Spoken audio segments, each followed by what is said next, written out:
Learn about another voice and culture of Taiwan with We Love Hakka. 现在就让我们一起加入客家风情，大家来讲客家吧。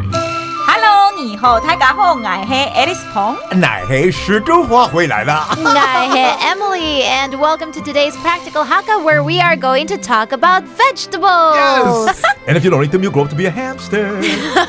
我们今天呢要教大家蔬菜的说法，抢菜，抢菜。抢菜。OK， 我们今天呢要讲很多不同的蔬菜，所以我们从小黄瓜开始。Let's start with cucumber. 西逆瓜，西逆瓜。西逆瓜。OK， 那是小黄瓜 cucumber. What about tomato 番茄 Tomato 啊 ？Tomato 像英文一样啊。对呀。Finally, something that we will remember after this lesson, right? Yes. Let's have a quiz on that right now. Please ask me. What is tomato in Hakka? Tomato. 100 points. OK， 接下来呢是萝卜 radish， 罗佩的，萝卜的，罗佩勒。海陆腔呢我们会讲菜头。菜头哦，菜头。菜头。Yeah. Okay, and the next one is carrot, 红萝卜，宁静，宁静。宁静。And the next one is spinach, 菠菜，葛菜，葛菜。葛菜。Yeah. Okay, moving on, we've got cauliflower, 花椰菜，法菜，法菜。法菜。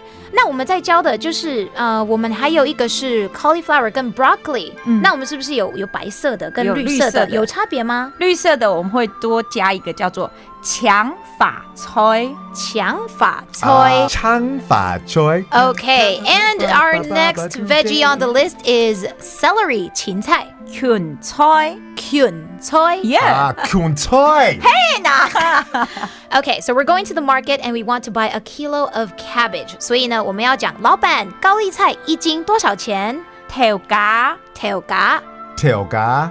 玻璃菜，玻璃菜，玻璃菜。一件，一件，一件。幾多錢？幾多錢？幾多錢？連在一起哦，條架，條架。玻璃菜一件幾多錢？ All right, and that's it for today's Practical Hakka.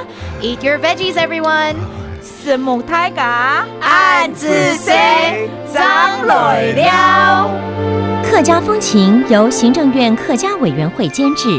We Love Hakka has been brought to you by the Executive Yuan's Council for Hakka Affairs.